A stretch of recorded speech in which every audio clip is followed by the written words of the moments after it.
Welcome to PressThis, the WordPress community podcast featuring exclusive content and interviews with leaders in the WordPress community, covering everything from development to integrating your digital marketing strategy with WordPress.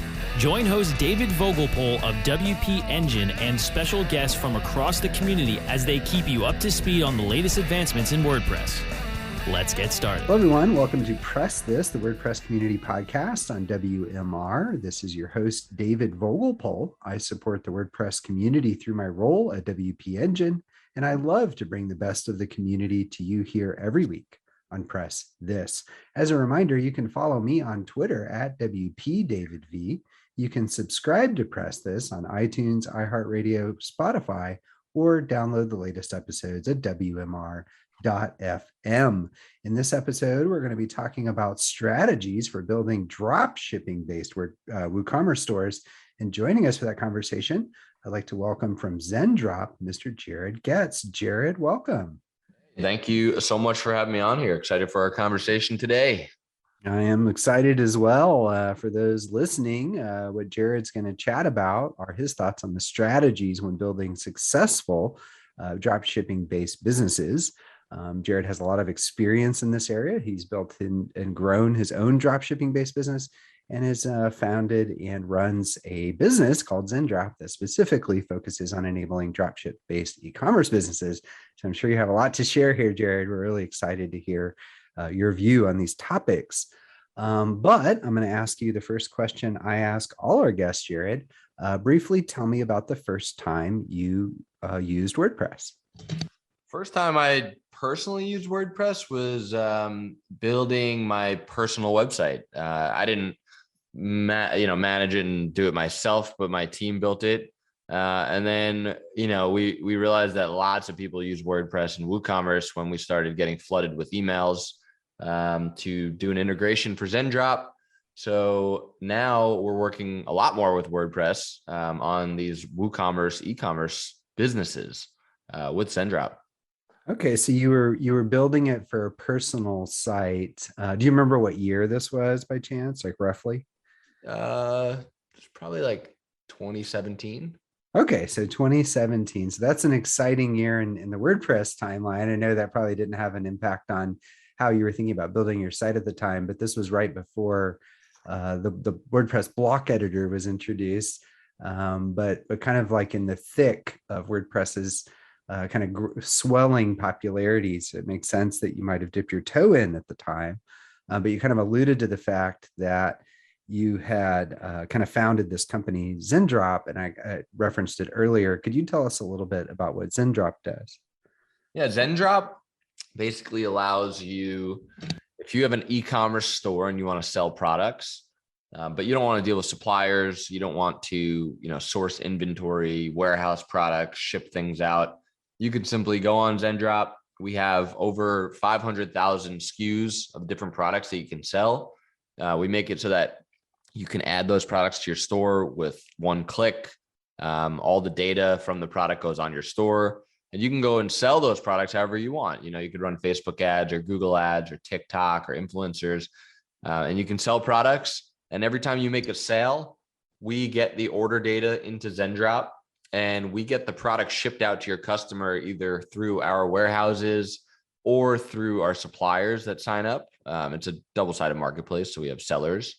All the tracking information automatically goes back into your store and out to your customer, and the whole fulfillment process is automated. That's really cool. When I first was preparing for this interview, I thought it was only the technology side, but you've got the seller side as well. Or is that what you call it? The supplier side is what you call them. Yeah. So you said it was a double-sided marketplace. Yeah, exactly. So one set of users are, users like listeners of this podcast who have an e-commerce store. And the other set of users are individuals or businesses that have actual product that they would like to list on Zendrop for other people to sell. Interesting. And then on the site owner side, do you think that you deal most often with like the business or site owner or the person building the store for them, or both? Or how does that, I'm just curious about that side of your business. Is it kind of a blend, or is it mainly focused on the store owner persona? It's a blend. The majority of our users are, store owners. They run most of their business themselves. They're smaller businesses. They're just getting started. But then we also have a mix of, multi-$100 million brands that, have a whole operation, but they want more products to test, to run ads to, and try to get lower cost per acquisitions, without sacrificing quality, shipping times, things like that. So we work with really people of all sizes, but I'd say the majority are smaller business owners. Okay, so that makes sense. So it's not just the solopreneur, but it's a blend of businesses using drop shipping almost in a sense for different strategies, depending on where they are and what they're trying to achieve.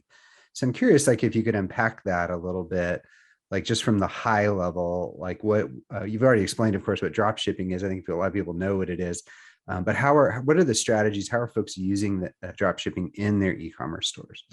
Yeah, so you'd be surprised how many businesses actually drop ship. A lot of the biggest brands out there, Walmart, Amazon, Macy's.com, Home Depot, all these platforms have vendor portals where their vendors can list products.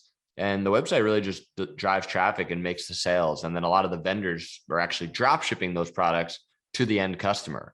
Well, with us, we've built a catalog of products, and it's an ever growing catalog of products. So businesses can come to us and have all the vendors there, so they don't have to go deal with individual vendors.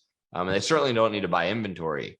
So, for the small business, for the solopreneur people out there, the easiest way to kind of use our technology and our platform to create value in their business, it allows you to actually test a lot of products. Traditionally people would decide on what they want to sell, and they would try to figure out how to make that product sell. And that's actually not a very efficient way of doing it, because, if you can find the product that sells with not very much effort at all, then, if you put effort into it and you start, creating different creatives, running different ads, different platforms, then, you can be really profitable and scalable. So our platform allows you to test as many products as you want, essentially. We have people that test 100 products a week on Facebook ads, and they find the one or two that are getting super low cost per acquisition for customers, and they scale those up. So that's typically probably the best way to utilize drop shipping to your advantage. I don't know if that answered your question exactly. No, but it does, because I think like the natural inclination, of course, is to think of the solopreneur who's, going to sell some products they don't want to deal with the inventory on and the shipping. But you're kind of pointing out that, hey, look, some of the biggest the e-commerce brands on earth, Walmart and Home Depot, you had mentioned, are leveraging this kind of strategy through things like vendor portals or supplier portals. And and I can imagine, of course, a big brand using such a strategy to facilitate, inventory management and shipping and everything to expand the inventory of products they're selling. But I could see, kind of those mid-sized brands leveraging platforms like yours to get the same outcome that a big brand like Home Depot can get with a supplier or vendor portal, that a small brand or mid-sized e-commerce brand's not going to be able to get that same level of interest, if you will, from participating vendors. In addition to the experimentation side, is that a fair characterization? Yeah, exactly. It just allows you to be more nimble, and you can have multiple stores. You can have one store that's your general store, right? Your Walmart. You sell everything on there, and you're running ads to jewelry and clothing and beauty products and electronics. And then you find something that's crushing it. Maybe it's a pair of magnetic eyelashes, right? It's a trending product that everyone's buying. And then you leverage that, you create another website that's for women's beauty products. And then what that allows you to do is you could sell the eyelashes, and you can upsell people, a necklace that they like. And then you're building a list of people that like women's beauty products. Now you could start hitting them with email marketing. You can retarget your customers with other offerings in the same ballpark. So dropshipping just allows you to be nimble and really data driven, as opposed to trying to make something. Sometimes people are trying to make a square peg fit into a round hole. Maybe they got into the into the trading card business, and they're trying to figure out, how do I sell trading cards? And it's really hard, so this just allows you to be nimble and find what works with relative ease. Yeah, I think that's an intuitive strategy with drop shipping that I know I didn't necessarily like gravitate towards as I thought about it collectively. I want to dig a little deeper into the strategies though, but we're going to take our first break and we'll be right back. Time to plug into a commercial break. Stay tuned for more Press This in just a moment. Hello, everyone. Welcome back to Press This, the WordPress community podcast on WMR. This is your host, David Vogelpohl. I'm interviewing Jared Goetz of Zendrop about strategies for building dropshipping-based e-commerce stores. Right before the break, Jared, you were talking a little bit about the different use cases of dropshipping. You were speaking about the kind of intuitive, I guess, solopreneur kind of starting up an e-commerce store, but maybe the less intuitive thought of using dropshipping for experimentation and broadening your market, even for much larger brands, which I thought was really cool. So obviously you have been in the dropshipping world for a while and have seen lots of different kinds of strategies. Is there one that stands out as your favorite relative to dropshipping? So I think a more useful answer than just giving a technical strategy is giving an understanding of what really happened. And I'm speaking to the people that are just kind of getting started with their e-commerce business, giving kind of an overview of what actually happens as you go down this path from a psychological standpoint.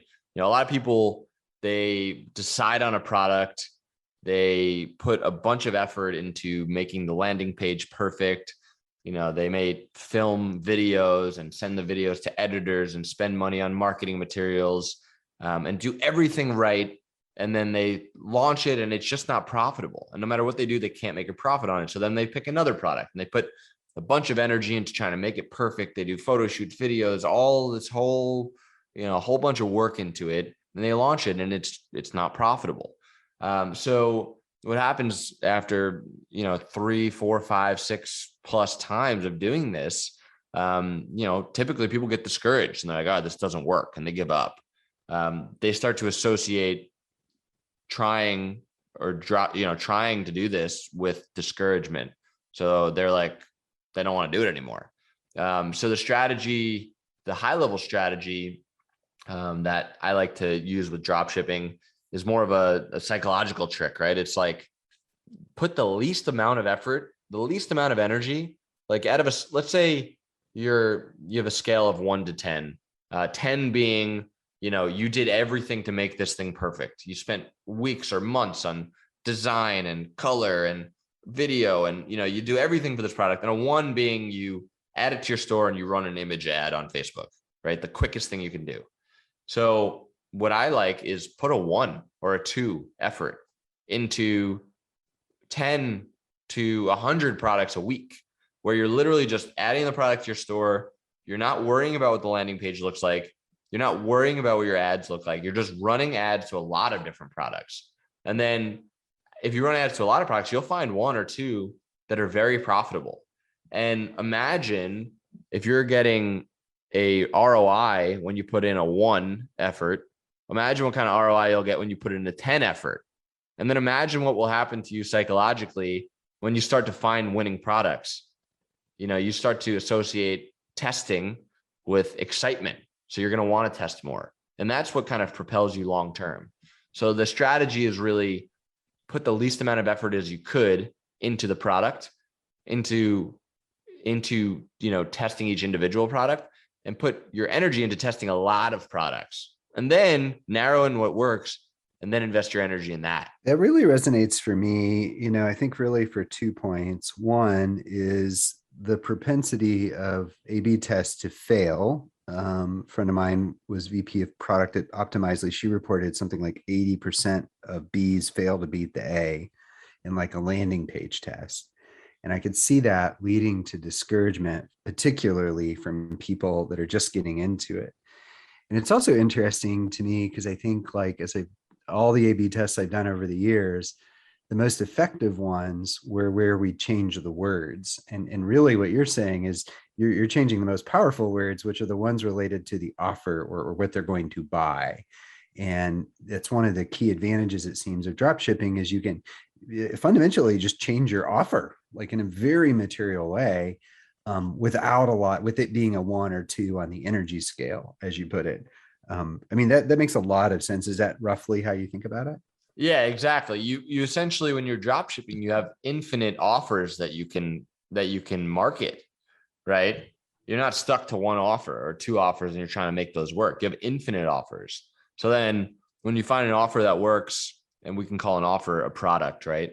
When you find a product that works at that little amount of energy that you put into it, now you know it's only up from there, and it gives people the motivation to keep trying because it's exciting when they find things that work. But it's really discouraging when you try really hard on 1 or 2 things and then you try again on a 3rd thing and a 4th thing. Eventually, you're just going to give up. The thing with drop shipping is like you're only going to find 1 winning product for every 20 that you test. And you're only going to find 1 multi-million dollar, like really big winning product for every 100 that you test.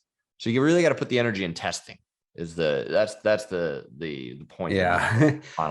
Frequency and volume are huge in testing. I remember an A/B test I did once. It took our engineers 2 months to turn a 2-step process into a 1-step process, and it had no effect on our conversion rates. And I was just gutted from that experience.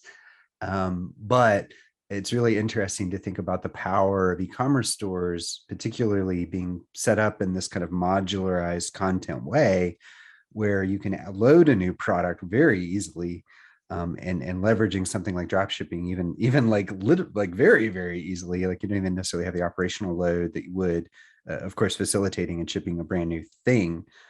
So it's a very interesting kind of part of dropshipping. I hadn't really considered fully, but I could see why that kind of bubbles to the top there as being your favorite. So I'm just curious. I know you had mentioned to me previously that you have built your own dropshipping stores in the past and have been quite successful at that. I'm just curious, like, are there types of stores that are built with dropshipping in mind? Like hearing you describe it, they kind of generally sound like kind of standard e-commerce product stores, but I'm just curious, are there different types that people build with dropshipping in mind? Yeah, there's kind of like 2 main types. One is like a general store, right? That's where you're testing and you can run a bunch of different things to. And then another would be a niche store.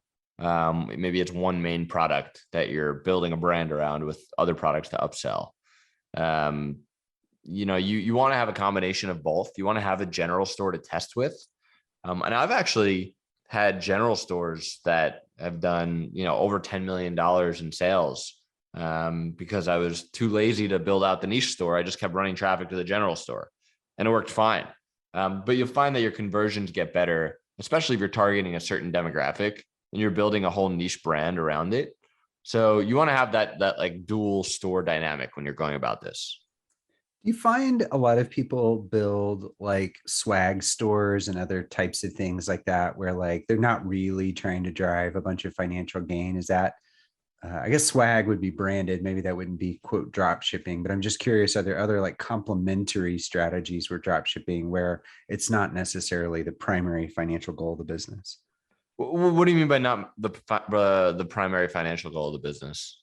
Well, I guess maybe that's a loaded question with drop shipping. Maybe my question is more related to when brands had things like swag store where they have like their branded swag and they're just trying to, get it in the hands of people that use their brand. But I don't think that's probably a common drop shipping case because it doesn't qualify as drop shipping because it would be a custom logo. But I'm just curious if there are other use cases where people are leveraging drop shipping where it's maybe a secondary part of the business is maybe a better way to So yeah, I guess building a brand, in general, it takes a lot of time, money, and effort.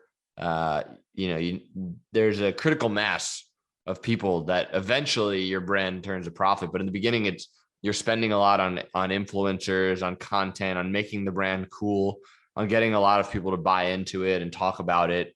But to incorporate drop shipping into a brand, it's a good tool. Like if you have a brand that you have a lot of loyal customers for, you can actually find complementary products that your customers may like. Maybe you have a clothing brand, but the holidays are coming around. You want to launch something fun and cool. You can go and find what's the most trending product right now, and launch it on your branded store and just drive more revenue that way. Your customers that are on your list will still buy from you, but it allows you to increase your offering with relatively low effort. Yeah, I could see that also being used to drive some goodwill too. If you found complementary products that helped your own product in some way. It's really interesting to think how it could drive that secondary value, but it does make sense about the two main types you described around where it is the central part of the strategy, primarily focusing on general stores, and then of course niche stores when you find that valuable niche to dig into. Super interesting. I want to kind of unpack some more optionality though as people think about building out dropshipping-based businesses. But we're going to take our last break and we'll be right back. Time to plug into a commercial break. Stay tuned for more Press This in just a moment. Hello, everyone. Welcome back to Press This, the WordPress community podcast on WMR. This is your host, David Vogelpohl. We're talking with Jared Goetz of Zendrop about dropshipping strategies. Right before the break, Jared, you were talking a little bit about the two primary types of stores that are created with dropshipping in mind. As you described it, a general store selling lots of things. And then you kind of mentioned when folks find that standout product or niche, if you will, creating a niche store that focuses on maybe just a few products and a specific audience. And that definitely made sense. So we talked about experimentation earlier as kind of one reason a larger business might play around with drop shipping, right? I'm going to find new things to lean into. Is it only useful in large businesses for that? I know small businesses benefit because they don't have to deal with all the fulfillment and everything. Larger businesses may have some of that in play. But are people leveraging drop shipping even if they have their own fulfillment options? Yeah, just, as you mentioned, to test the waters and have more offerings before spending the time and energy and investing in a certain product. And the cool thing about what we do at Zendrop is we're kind of a cradle to the grave approach. So you can start testing a product, maybe it's drop shipping from China, it's a trending product.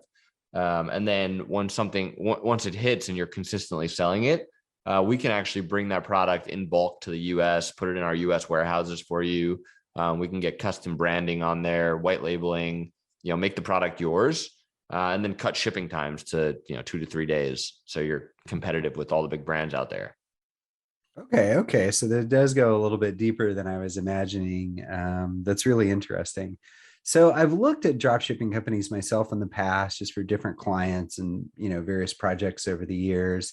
I don't know that I have a personal good strategy for picking a dropshipping vendor. And of course, I realize you own and operate a dropshipping vendor. So, obviously you're going to have a specific point of view there, but I'm just curious, based on your experience running a dropshipping business, and then of course, now even as a dropshipping vendor, what should people consider when choosing a dropshipping vendor? Yeah, there's a couple things, so there's pros and cons to drop shipping from the US versus from China. There's actually more pros that come from drop shipping from China, and it outweighs the cons. You could pretty much all the trending products you see that you can kind of ride the wave of that you're seeing on, spy tools, or you might see in your own Facebook ads, or things that are just trending in general. You can get your hands on really easily. And the price points drop shipping from China are typically low enough that you can actually, charge 3, 4, or even 5 times as much as what you're paying for it. So you got to first decide if you want to drop ship from the US or from China. Zendrop offers both, which is cool. We have suppliers in the US, and we also have warehouses and sourcing teams in China. But the other main thing is really is trust. A story, something that happened to me when I started my first dropshipping business. I scaled my business to, we were doing 1,500 to 2,000 sales a day. And I was working with a supplier that I found on Oberlo. They're a competitor of ours. They're a good company. They made things right with me to the best they could. But they had a supplier from China on there. And the problem with that is like they have a bunch of different suppliers from China. And if you're working with a random supplier from China, you don't really have any recourse if there's an issue, right? So I was selling 1,500, 2,000 sales a day, sending a lot of money to this supplier in China. And after a few weeks, we started noticing that some of our tracking numbers weren't working. After a couple of days, we found like 500 tracking numbers that weren't working. And then after digging and running scripts and searching and a whole lot of work, we found that over 7,000 tracking numbers on $50 orders. Customers that paid us $50 got fake tracking numbers, 7,000 of them. And we already paid the supplier in China for those products. So to sum up the math really quickly, I noticed that we took essentially close to a $500,000 hit just from a supplier in China who was conning us. And he basically disappeared, and there was nothing we could really do about it. Since he was in China, I didn't even really know his real name, and there's a lot of those sourcing agents out there, and they'll come in. They're not all bad people, but the culture in China is much different than here. So they may come to you and tell you, yeah, we can get you the price you want. And then they'll send out something of lower quality and not tell you. So, again, to circle back, you're really deciding are you dropshipping from the US or China? And then you really got to make sure you're trusting these companies because they're handling a lot of your money, and your customers' experience relies entirely on their ability to get those products shipped out. So obviously, I'll say Zendrop's the best option by far in space. I would hope so. I hope you would say that. Yeah. So, but yeah, those are two things you really want to look into when you're picking a dropship supplier. Yeah, I could see how trust would weigh heavily there, particularly as your volume grows. And then, as you pointed out, your customer experience, which of course is critical to all of your future growth. So what a great point to end on. This was awesome, Jared. Thank you so much for coming on today. Yeah, thanks for having me. This was fun. Of course. If you'd like to learn more about what Jared is up to, you can visit Zendrop.com.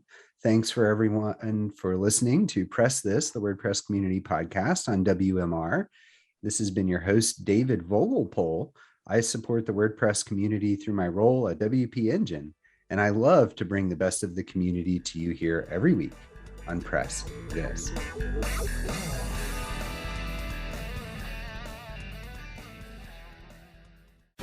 The opinions expressed on this program are those of the guests and hosts and do not necessarily reflect those of WebmasterRadio.fm's management or sponsors. Any rebroadcast or redistribution without authorized consent of WebmasterRadio.fm is prohibited.